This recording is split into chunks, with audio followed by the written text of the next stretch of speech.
guys, it's Kelly. Welcome back to my channel. If you're new here, you love all things Korean skincare, please consider hitting subscribe anytime during the video. So today it is time for another episode of What's the Tea? This is my unfiltered review series. Now, all my reviews are unfiltered, but you know what I mean. So today I've got some brand new products, really exciting. This could really be called the summer edition of What's the Tea. So first up, we're going to be talking about the new Klairs Fundamental Water Gel Cream. And then I've got two sunscreens, double trouble for you guys. The new Keep Cool and Soothe Bamboo Sun Essence, which is a chemical sunscreen. And then we're going to cover the new mineral sunscreen from Rovectin. It's their Aqua Soothing UV Protector. So if you are so ready to learn all my unfiltered opinions about these new products, you know the drill. Give the video a big thumbs up and let's get started. Klairs Fundamental Water Gel Cream. Now, this is a product from Klairs that claims to provide deep moisture and hydration, but with a really lightweight finish.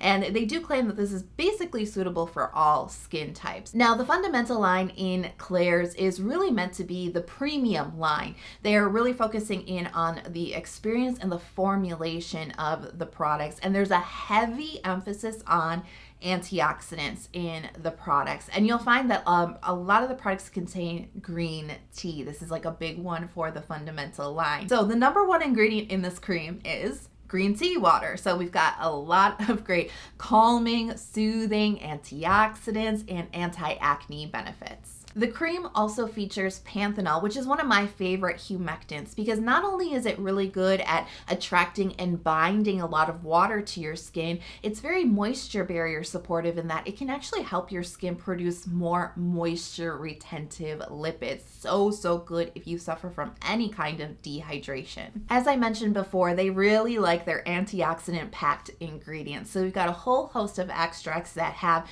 great antioxidant potential. Another interesting ingredient of note here is phytosphingosine. Now, this is an ingredient that is very moisture barrier supportive, and there's a lot of emerging research on this ingredient for a myriad of benefits, showing that it actually is quite antimicrobial. It's also very anti-inflammatory. It actually is showing cell communicating properties, and it just helps with your overall skin's defense system. So it's a very regenerative, very protective type of ingredient to be found in this moisturizer. Now, this texture is not what I was expecting at all. You know, they call it a gel cream. It is neither a gel texture nor a cream texture nor a gel cream hybrid texture. This is something completely different because it's very runny. It's a very runny type of moisturizer, almost liquidy. This actually reminds me of pudding. Like a really loose and runny pudding. I don't necessarily want to focus in on that word too much because that's actually a term in K-beauty. Back in the day, pudding creams and cheese creams. Yes, there used to be cheese creams. That actually used to be a popular trend in K-beauty. A pudding or cheese cream would be a good example. The Klairs Vitamin E sleeping mask is close to that trend. This is a little bit looser than that. This is almost like a custard or a pastry cream. It's bizarre. I don't think I've ever come across anything quite like this before. However, it feels great going on. So very, very runny. And when you run this across your skin, you do get quite a hit of hydration. It feels really nice and cooling, very refreshing on the skin. It absorbs really well and quite quickly into the skin. Once it's absorbed in the skin, you will feel moisture. You will feel the inside of your skin fill up with some really nice, lightweight, protective moisture. But at the top, you've got that nice little kind of bouncy hydration. Definitely a lightweight wearing cream. I can definitely agree with them on that. I was surprised at this too because it's not sticky or tacky at the top, and it's not a cream that makes you feel or look really shiny or even dewy or even glass skinned. It really doesn't have a finish on the top of the skin, which was appreciated. So what's the tea? And I feel like I actually spoiled this already. If you guys caught my June favorites, this product was a June favorite. So clearly I love it, right? I couldn't help myself. I was so impressed with this cream quite immediately. And really what sold me on this, mean, the texture aside, which I find just like a very pleasant experience to put on, I was impressed that this did protect against transepidermal water loss. This really helped my dehydrated skin because, you know, it's hot, it's humid, and on top of that, let's be real here, we're wearing masks.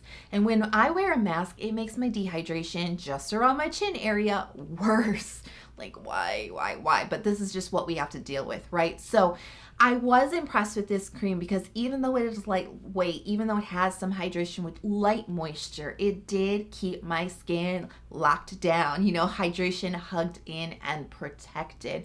I was really surprised. And honestly, you know, this is actually a cream I really like to use when I know I'm going to be wearing a mask long term because I don't want anything heavy on my face. When I take the mask off and I wash my face, that's when I go in heavy duty with real nourishing layers. But pre-mask wearing, I just want to keep it really light. I don't want anything extra on my face that can maybe potentially get stuck and trapped in my pores, and it just feels real kind of nasty right underneath there. So just keeping it real light is a good thing, and I think that's part of the reason why I'm really liking this as well as like kind of my day cream, because it does just offer that really light protective layer that is going to keep it locked down but not build up thick on the skin.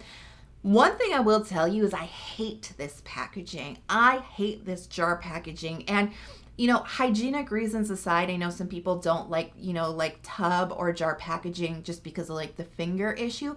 It's beyond that for me. This texture is just too liquidy for this type of jar. It does come with a spatula, which feels kind of like you're like dipping your spatula into pudding. It just runs off right away. It's just not the right texture to like pick up or scoop up, especially when it was full and I first got it. I don't know, maybe I'm like a Butterfingers or something. I dropped the jar a few times, and because it's so liquidy, you know, it would like all run up to the top, and I'd open the jar and it just all spill out over the sides. Like, it actually was really messy, and I don't think I'm that messy of a person. Anyways, I need this in a pump. I need this in a pump, and then I think that this would be perfect. But yeah, the packaging needs an improvement. Next up is the Keep Cool and Soothe Bamboo Sun Essence SPF 50 plus PA+ 4. Let's talk ingredients, starting with the UV filters. So this uses Uvinyl A+, which is a new generation chemical filter that covers UVA, and it is very photo stable. This also includes Tinosorb S, which is really kind of like the gold standard in chemical filters. It's the one that offers some of the best protection. It's incredibly photo stable, and it does have broad spectrum protection between UVA and UVB rays. So definitely a good one to see here. This sunscreen also features niacinamide, always a good one to see in sunscreen. Plus we've got some antioxidants in here coming from centella and skullcap root. This sunscreen calls itself a sun essence, and this is actually a trend in K-beauty. You see some other sunscreens calling themselves an essence, which I actually kind of find slightly confusing. But really what a sun essence is meant to be is a sunscreen that feels like skincare, lightweight on the skin. It generally has a more moisturizing type of feel, and I do feel that this Keep Cool sunscreen really fits well into that description because it glides across the skin and spreads really easily. It absorbs and kind of sets and dries down really quickly. I mean, you don't have to worry about like waiting around 10 minutes for your sunscreen to dry before you put your makeup on, right? This really dries down beautifully and quickly. No white cast. It is a chemical sunscreen, but you know, no white cast here at all. This is also a sunscreen that I did not experience any pilling with, even like applying it up to 3-4 times.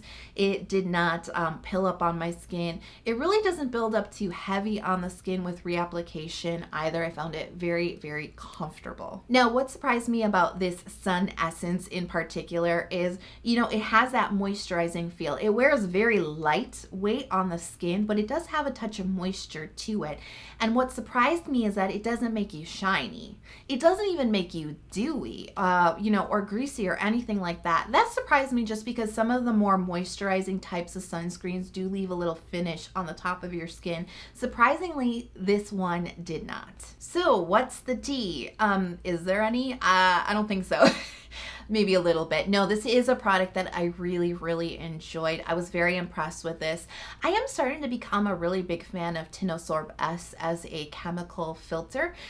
Just the more that I've researched into it, the more I get excited about its ability to protect the skin. So I really appreciated that that is one of the filters that they chose to put into this sunscreen. As soon as I put it on, you know, whenever I try a new sunscreen, I'm like, okay, what's, like, I like really hyper tune into my skin. I'm like, what's going on? How does it feel? Is it burning? Is it stinging? Is it drying? And I do that like the whole day, that first day I wear it, because I've struggled in the past with sunscreen. And this was really like a no nonsense, no fuss, like no drama product. You know, I just put it on, I was like, feels good. And I kind of forgot about it, which was amazing. It just feels that lightweight. It just feels that good on the skin. There was just no irritation, no fussiness, nothing. My skin was happy with this. So I'll ask it again, right? Like, what's the tea? There's always something. What is it, Kelly? And for me, really, it's price and size. You know, this is a 50 milliliter tube. I know it's in a slightly different packaging than your standard sunscreen is, and this tube makes it look really tiny, but 50 milliliter, pretty standard, right? So I was surprised because when I saw it online before I had it in my hands, it looked even smaller than it does actually in person. The price is $25 though. You know, I don't really like to cross the $20 threshold for any sunscreens just because I slam through them so fast, right? And those Asian sunscreens are so small. They're so small. But for $25, I really want to see a sunscreen offering, I know it doesn't seem like that much more, but 80 mil? I'd love to see 100 mil, sunscreen at a $25 price point. But even so, you know, for me, there's just a little bit of a discrepancy in the amount that you get and the price that you pay. Now, of course, I've already started to see sales on this, so it is possible to get it for less. Even so, price aside, potentially getting a sale, my bottom line on this, I like this product a lot. I really like this sunscreen. Especially if I can get it on a sale, I will reach for it over and over and over again. I definitely think it's worth a try if anything else that I said in this review sounded interesting to you. But yeah, the only little T that I could say on this one is I think it's a little pricey. Now let's jump over to a mineral sunscreen. This is a new release from Rovectin, their Aqua Soothing UV Protector, SPF 50 PA+4. Now this sunscreen claims to be hypoallergenic, and I'm like, okay, what?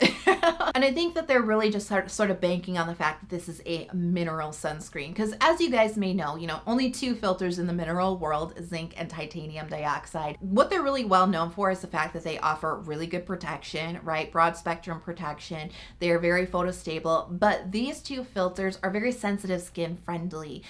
They are very, very gentle. They pose very low risk for irritation. Now, this is kind of like this argument, like mineral filters are better for sensitive skin versus chemical filters. This is a very old school argument, right? Because chemical filters of the past, aka not the chemical filters we just talked about with the Keep Cool sunscreen, old generation chemical filters like avobenzone, any chemical filter you find in an American sunscreen, these do actually have a higher risk for irritating the skin, especially if you're prone to irritation and sensitivity, right? These chemical filters, not that great. When we talk about new generation filters, we're talking about filters that have been improved upon, that have, become better. And one of the benefits of sort of improving upon those chemical filters is that a lot of them actually are very gentle on the skin. The risk is always there. Everybody's skin is individual. I think that's why they're calling this sunscreen hypoallergenic. To me, I'm just like, it's just marketing, right? So as far as antioxidant ingredients in the sunscreen, we've got centella, green tea, Hutainia cordata extract, and vitamin E. Plus, this is a sunscreen that also features niacinamide. I did see an ingredient that was like a red flag to me, and this is a bitter almond kernel oil. This is actually not classified as an essential oil. It is classified as a fixed oil. So what it is, it's basically you take the kernel, right, of the bitter almonds and you crush them, and that's where you get the fixed kernel oil from. However, the mash that's remaining, that gets distilled, and that is what creates the bitter almond essential oil. So we're looking at a fixed oil that's just one step removed from the essential oil, extraction process. And you have to wonder how much of the essential oils might be present, right? Trace essential oils in the kernel oil itself. So I actually went through like a really big research loophole to uncover all that information. And at the end of all of that, you know, technically it's not an essential oil, but it is actually an ingredient that made me feel a little bit uneasy, I must admit. It is classified as a perfuming agent for skincare. So even though it's technically not an essential oil, it's technically not fragrance, it does produce a scent, and it is noticeable in this product. There is a scent to this, and it is that very characteristic almond scent. It smells like amaretto. You know, that's what it reminded me of. It smells like amaretto or amaretti cookies, right? That sort of sweet kind of almond scent to it. And it's very noticeable. You know, I would say it's probably like a light scent, but it lingers. I mean, I could smell that smell. When I put this on my face, I could smell it for about 10 to 15 minutes. Like it took a while to go away. So I really wouldn't classify this, even though it technically is, I would not classify this as a fragrance-free sunscreen. So I was actually pretty impressed with the texture of the sunscreen. You know, mineral sunscreens have a lot of like weird things about them. They tend to be quite thick. They tend to be quite white, and they can sometimes have almost like a dry feel to them that makes it really difficult for them to spread across the skin easily, right? So I was actually really impressed with the texture of this because it spreads really nicely onto the skin. The application, you know, I really didn't feel like I'd rub this into my skin for a really long time. That's one of those drawbacks of mineral sunscreens. Sometimes you need some elbow grease to get it in there. And I just found the overall application, just the process of putting it onto my face, to be fairly pleasant. White cast. Yeah, there's a white cast. It is there. And I think especially, you know, I'm somebody who's a little bit more tan, just a little bit more tan. It shows up on my skin. It really does. I would say like kind of like a medium. As you reapply this, it builds up. It just gets more white on the skin, which is major drawback, right? The white cast building up on itself. I did not notice this pilling on reapplication at all, which was definitely a good thing. It's quite light wearing on the skin, but let me tell you, it absorbs well, it works in the skin well, but it takes a long time to dry down.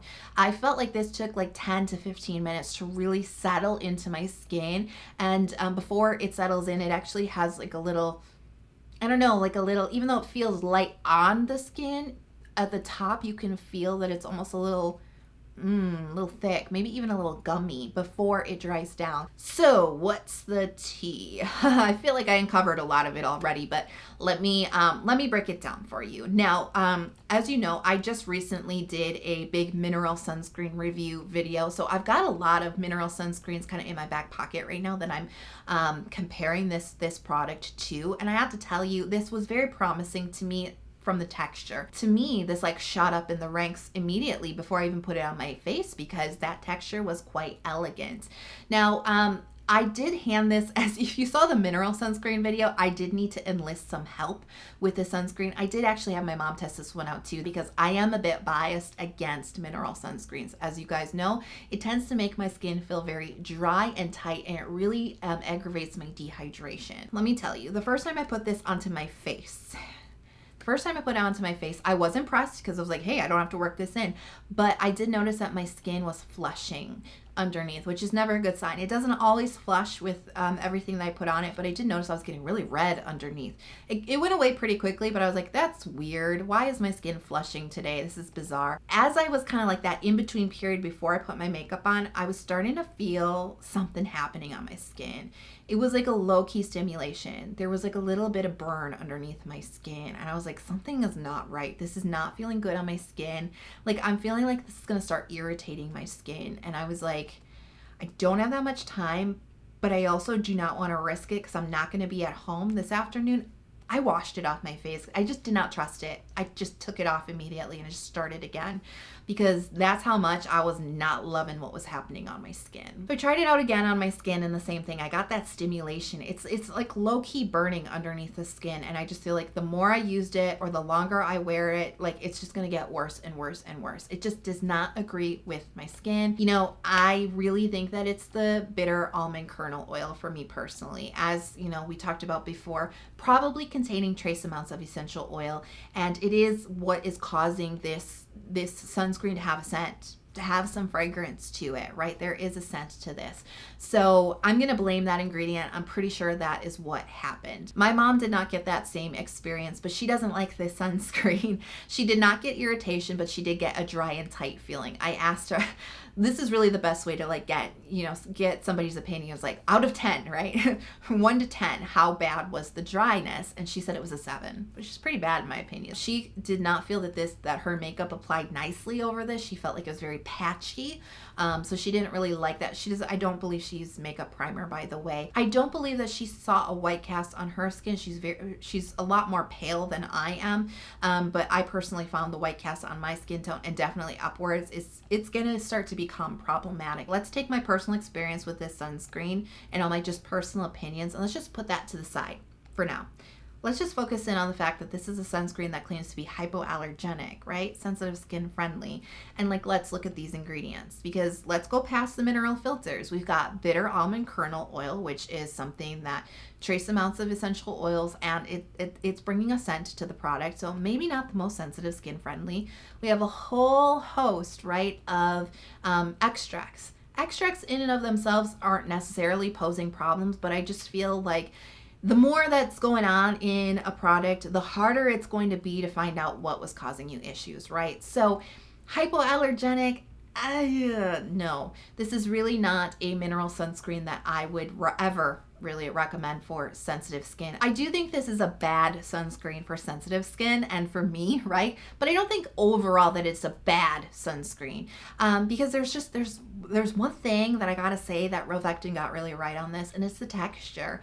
I can't get over that texture. It's really it's an almost elegant mineral sunscreen. It spreads so nicely onto the skin. It absorbs into the skin without a lot of elbow grease, right? So I really gotta shout them out. They got that part of the sunscreen so right, in my opinion.